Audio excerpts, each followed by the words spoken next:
Hello traders, my name is Pawan.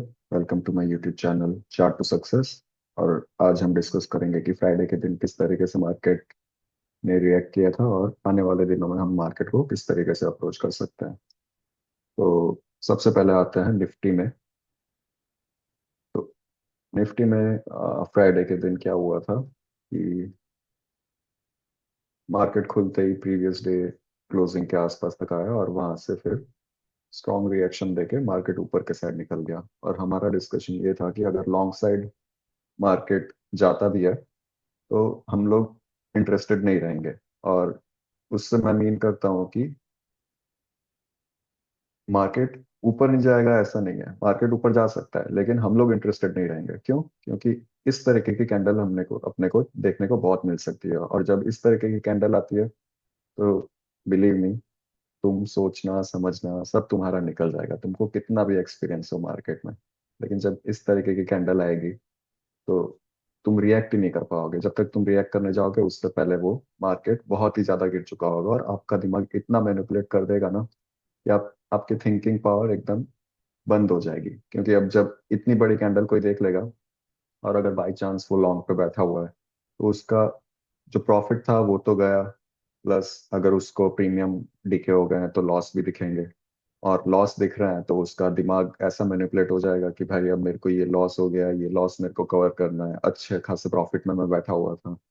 तो वो फिर सोचेगा कि अब तो ये सब कुछ, ये सब सपोर्ट यहाँ पे टूट गए हैं तो चलो मैं यहाँ से शॉर्ट कर देता हूँ तो मेरे को और थोड़ा मोमेंटम मिल जाएगा।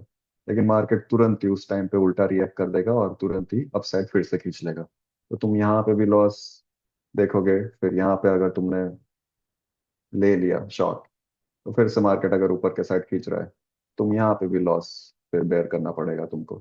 इसलिए मैं बोलता हूँ कि लॉन्ग साइड अभी के लिए मैं डायरेक्टली इंटरेस्टेड नहीं रहूंगा। हाँ, जब मार्केट ऊपर का साइड का रिएक्शन दिखाया और फिर जब ये यहाँ पे नीचे आया तो हमारे लिए ये वाला कहीं ना कहीं ये जोन था जहां से अपने को अच्छा खासा लॉन्ग प्लान हो रहा था, और मार्केट ने उसको टैप किया और वहीं से फिर अगर अपने ट्रेड प्लान करना चाहते भी हैं तो अपने ये छोटे टाइम फ्रेम में आके फिर यहाँ से कुछ भी अपने को स्ट्रक्चर दिखता है। जैसे यहाँ पे किस तरीके से अगर मैं यहाँ पे ट्रेड प्लान करता तो क्या दिखता कि मार्केट ऊपर से एकदम ही रिवर्स हुआ और यहाँ से फिर से मार्केट में अपसाइड का रिएक्शन आया है।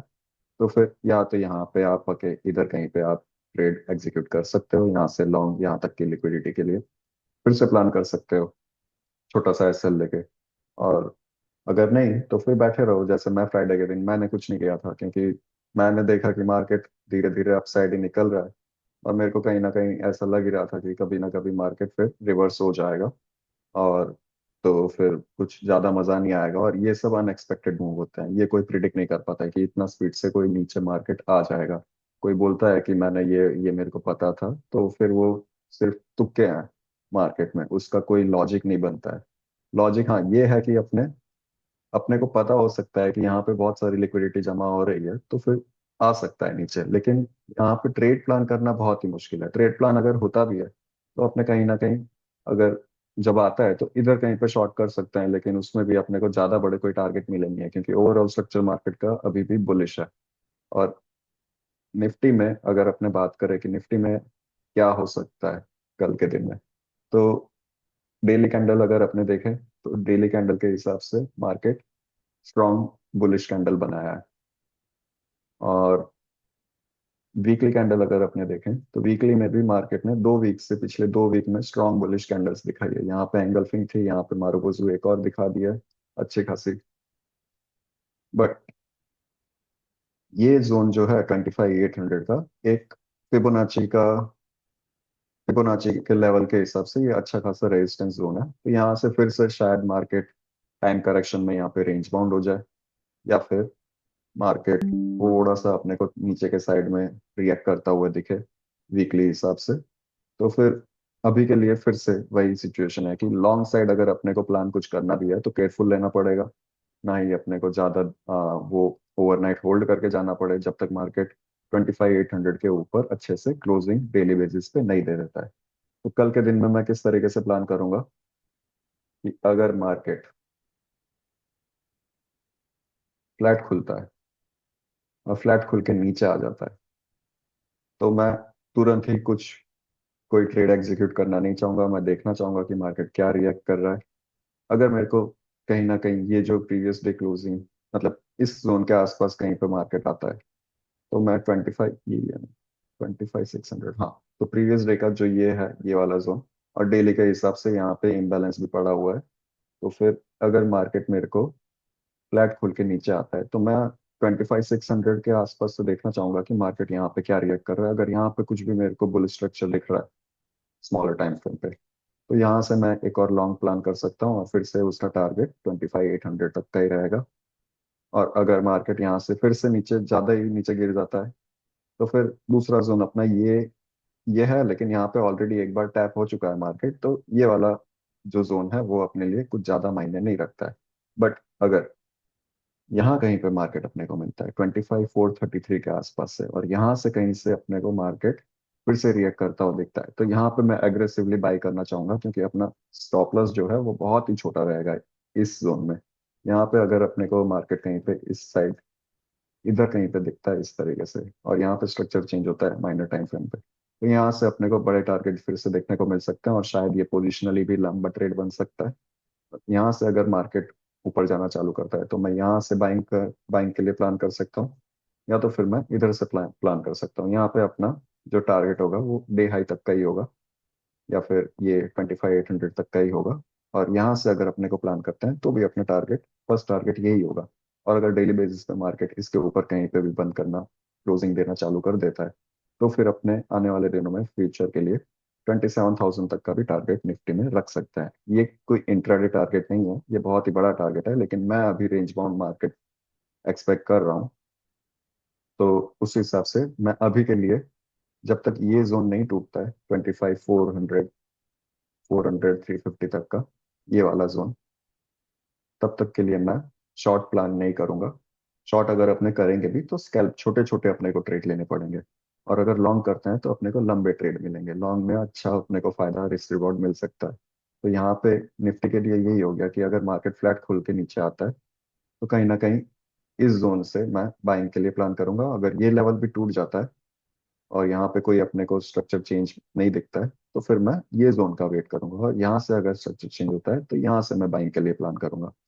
और अगर मार्केट ये वाला जोन भी, यहाँ पे भी कुछ स्ट्रक्चर नहीं दिखाता है, और यहाँ पे कुछ इस तरीके से मार्केट अगर रिएक्ट करता है कि मार्केट आ गया, इधर आ गया, फिर से उसने वो वाला जो भी यहाँ पे लेवल होगा वो तोड़ दिया, और फिर कहीं पे अगर यहाँ यहाँ से मेरे को कुछ शॉर्ट करने मिलता है, तो फिर मैं यहाँ तक के लिए भी प्लान कर सकता हूँ, आने नेक्स्ट वीक में 25,100 तक के लिए। और यहाँ से कहीं पे मेरे को अगर फिर से यहाँ से अगर मेरे को स्ट्रक्चर चेंज होते हुए दिखता है, तो फिर से अपने यहाँ से पोजिशनली यहाँ से प्लान करेंगे कि मार्केट यहाँ से फिर से अपसाइड की रैली पकड़ सकता है। तो ये हो गया अपना निफ्टी का प्लान। अब यहाँ से अपने आ जाते हैं बैंक निफ्टी में। बैंक निफ्टी का प्लान रहेगा, तो बैंक निफ्टी ने फ्राइडे के दिन किस तरीके से रिएक्ट किया था, तो वो देख लेते हैं पहले। बैंक निफ्टी में भी वही हुआ कि मार्केट प्रीवियस डे के क्लोजिंग तक आया, वहां से फिर से स्ट्रॉन्ग रिएक्शन दिखाया, और मार्केट धीरे धीरे धीरे ऊपर जाते रहा। लेकिन सबके स्टॉप लॉस खाने के लिए ये एक बड़ी कैंडल यहाँ पे बनी 15 मिनट में। जो ऐसे अगर देखने जाए, तो यहाँ पे 15 मिनट की एक कैंडल दिख रही है, लेकिन अगर आप 1 मिनट में देखोगे, तो बहुत बहुत कम टाइम में ये टक टक टक करके एकदम नीचे आ गया, और सबके एसएल खा लिए। फिर यहाँ से फिर से उसने रिएक्शन अपसाइड के लिए दे गया। तो अभी के लिए मार्केट बहुत बुलिश है, स्ट्रांग बुलिश है, लेकिन फिर भी अपने को अपसाइड जाने के लिए थोड़ा सा केयरफुल रहना पड़ेगा। अगर अपने लॉन्ग ट्रेड लेते भी है, तो अपने को धीरे धीरे धीरे धीरे थोड़ी थोड़ी क्वांटिटीज बुक करते जानी पड़ेगी, एसएल ट्रेल करते रहने पड़ेंगे। ट्रेलिंग में भी बहुत बार ऐसा भी हो सकता है कि बहुत स्पीड में अगर मार्केट नीचे आ गया, तो अपने ऑप्शन के एसएल ट्रिगर होंगे, सिर्फ ऑर्डर एग्जीक्यूट ना हो। तो इसलिए क्वांटिटी भी आप बहुत कम रखिएगा, क्योंकि ऐसी कैंडल अगर आ जाती है, तो ये कोई अनएक्सपेक्टेड कैंडल्स होती है, प्लस इसका कोई लॉजिक नहीं होता। एंड अगर ये ट्रेड, इस ट्रेड में अपना एसएल ट्रिगर होके एग्जीक्यूट नहीं हुआ, तो अपने को बहुत बड़े लॉसेस भी बेयर करने पड़ सकते हैं, अगर अपनी क्वांटिटी बहुत ज्यादा है तो। इसके लिए अभी के लिए क्वांटिटी अपने को कम ही रखने की, और हो सके तो मार्केट जब अपने को नीचे के स्ट्रक्चर में मिलता है, जैसे यहाँ पे अगर बैंक निफ्टी में अपने को उस दिन लॉन्ग प्लान करना होता, तो ये वाली कैंडल थी, ये जो कैंडल थी जहां से मार्केट टैप करके अपसाइड के लिए फिर से शूट कर गया। तो ऐसे जगह पे अपने को ट्रेड प्लान करना चाहिए, क्योंकि यहाँ पे अपने एसएल बहुत छोटे होंगे और यहाँ पे कभी अपने वैसा एक्सपेक्ट नहीं कर सकते हैं कि मार्केट तुरंत ही एकदम रिएक्शन दिखा देगा, गिर जाएगा। हो सकता है लेकिन बहुत कम चांसेस है इधर। जब मार्केट ऐसे धीरे धीरे ऊपर जाना चालू कर देता है और बहुत सारे यहाँ पे लोज क्रिएट करना चालू कर देता है, तो फिर एक्सपेक्टेशन बढ़ जाती है कि हाँ भाई, मार्केट एक ही झटके में सबके एसएल खाने के लिए बहुत स्पीड में नीचे आ जाए। और जब ऐसा स्पीड में नीचे आता है तब जाके अपने को लॉन्ग प्लान करना चाहिए। तो यहाँ पे एक फ्राइडे के दिन में बहुत ही अच्छा लेवल था ये, अगर यहाँ से कोई लॉन्ग प्लान करता तो यहाँ से उसको अच्छा खासा प्रॉफिट मिल सकता था। अब बात कर लेते हैं अपने कि नेक्स्ट वीक में क्या हो सकता है। तो नेक्स्ट वीक के लिए अपने यही एक्सपेक्ट करेंगे कि मार्केट अब Nifty, unlike unlike Nifty, bank Nifty के पास अभी भी थोड़ा सा रूम है। कि अभी मार्केट 53,900 के 800 के आसपास की क्लोजिंग है। तो अपने पास 54,400 तक के टारगेट के लिए अभी ये एक फिबोनाची लेवल है, तो उसके हिसाब से यहाँ पे थोड़ा सा अपने पास रूम है। तो अगर कल के दिन में मार्केट फ्लैट खुलता है और कहीं ना कहीं ये लेवल पे या फिर ये लेवल पे, ये दो लेवल से अगर रिएक्ट करता है मार्केट अपसाइड के लिए, तो फर्स्ट टारगेट अपने यहाँ पे, अगर, हाँ, कल के दिन में यहाँ कहीं से रिएक्ट करता है मार्केट, तो फर्स्ट टारगेट वही अपना ये डे हाई तक का होगा और इसके ऊपर भी निकल जाता है तो 54,400। यहाँ पे मैं अपने जितने भी लॉन्ग होंगे वो सब क्लोज कर देना चाहूंगा। तो ये लेवल बहुत ही स्ट्रॉन्ग जोन होगा अपने लिए कल के लिए। यहाँ से अगर यहाँ से, हाँ, अगर यहाँ से अपने को मिलता है, यहाँ से कोई शॉर्ट मिलता है डायरेक्टली, अगर गैप अप हो जाता है और यहाँ से अगर शॉर्ट मिलता है, तो फिर अपने एक शॉर्ट यहाँ तक के लिए प्लान कर सकते हैं। तो अपना प्लान यही होगा कि फ्लैट अगर खुलता है मार्केट और अपने को ये जोन से मिलता है तो अपने यहाँ से लॉन्ग प्लान करेंगे। और अगर मार्केट थोड़ा और जी नीचे आ जाता है और यहाँ से अगर अपने को मिलता है तो भी यहाँ से अपने लॉन्ग प्लान करेंगे। और फर्स्ट टारगेट अपना रहेगा डे हाई, और डे हाई के ऊपर अपना सेकंड टारगेट 54,400 के आसपास तक का रहेगा। तो ये अपना लॉन्ग के लिए प्लान हो गया। और अगर बैंक निफ्टी में यहाँ यहाँ कहीं से रिएक्ट करता है और यहाँ से अपने को स्ट्रक्चर चेंज होता हुआ दिखता है, तो अपने यहाँ से शॉर्ट के लिए भी प्लान कर सकते हैं। हाँ, लेकिन उसके लिए कंडीशंस अप्लाइड क्या है कि ये सब जोन्स हैं वो टैप नहीं होने चाहिए। मार्केट डायरेक्टली यहीं से रिएक्ट करना चाहिए। ऐसा नहीं कि मार्केट यहाँ से गया ऊपर और यहाँ पे आके फिर अपने प्लान कर रहे हैं, तो फिर अपने को वेट करना पड़ेगा और कल का स्ट्रक्चर देखना पड़ेगा। लेकिन अगर जो आज तक अपने को दिख रहा है उस हिसाब से अगर अपने को प्लान करना है, तो मार्केट ये जोन पे आना ही नहीं चाहिए पहली बात। ये कहीं ना कहीं यहाँ से अगर ऊपर निकल जाता है सीधा और ऊपर आके यहाँ से रिएक्ट करता है तो अपने शॉर्ट के लिए प्लान करेंगे, ना कि यहाँ पे नीचे आके फिर ऊपर चले जाते हैं और फिर शॉर्ट के लिए प्लान करें, नहीं। अगर डायरेक्टली अपने को ऊपर मिलता है तो अपने शॉर्ट के लिए प्लान कर सकते हैं, लेकिन अगर नीचे आके ऊपर जाता है तो यहाँ पे शॉर्ट के लिए प्लान नहीं करेंगे, क्योंकि इसके ऊपर अगर फिर ये लेवल के ऊपर निकल जाएगा तो पोजिशनली अपने को यहाँ तक के टारगेट भी बाद में, इस वीक के बाद में देखने को मिल सकता है। तो ये अपना प्लान हो जाएगा बैंक निफ्टी के लिए।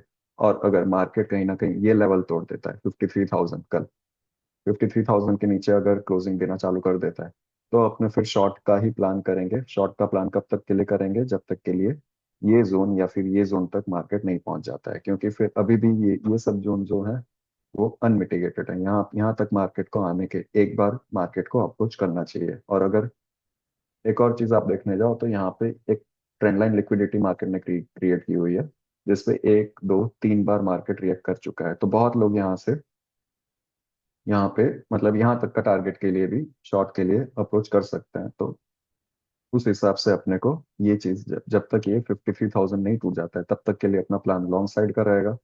और अगर 53,000 टूट जाता है तो अपने फिर शॉर्ट के लिए प्लान करना चालू कर देंगे। कहाँ तक के लेवल के लिए, तो ये वाला लेवल और ये वाला लेवल। और यहाँ से फिर अपने को फिर से पोजिशनली लॉन्ग के लिए अपने प्लान कर सकते हैं। तो ये अपना हो गया बैंक निफ्टी और निफ्टी का प्लान। और हाँ, एक और चीज मेरे ध्यान में थी जो मैं दिखा देना चाहता हूँ। इंडिया विक्स, इंडिया विक्स अभी एकदम लो पे ट्रेड कर रहा है। और यहाँ पे इंडिया विक्स फिर से एक हैमर कैंडल जैसा बना है। ये ज्यादा इसमें ये सब कैंडल्स मायने नहीं रखती, लेकिन लो के आसपास ट्रेड कर रहा है। तो अपने अगर यहाँ से मार्केट, इंडिया विक्स यहाँ से थोड़ा सा शूट करता है तो प्रीमियम्स भी बहुत धीरे धीरे इन्फ्लेट होना चालू होंगे।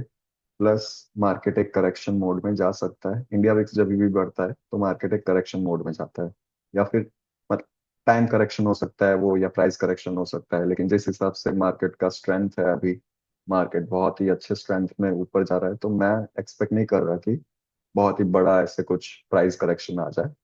एक छोटे टाइम के लिए, थोड़ा दिन के लिए मतलब रेंज बाउंड हो सकता है। तो उस हिसाब से अपने को इंडिया विक्स भी ध्यान में रखना चाहिए, क्योंकि ये एकदम लो के आसपास ही अभी चल रहा है। देखो अभी बहुत टाइम से अगर आप देखोगे, तो जब भी यहाँ पे इस रेंज में आया है, तो वहां से इंडिया विक्स राइज हुआ है। और जब जब भी इंडिया विक्स राइज होता है, तो अपने को मार्केट या तो रेंज बाउंड होता है, या फिर एक छोटा मोटा प्राइस करेक्शन देखने मिलता है। तो ये अपना हो गया नेक्स्ट वीक के लिए, और कल के लिए निफ्टी और बैंक निफ्टी का एनालिसिस। अगर आपको मेरी वीडियो पसंद आती है तो do like the video and subscribe to my channel. Thank you.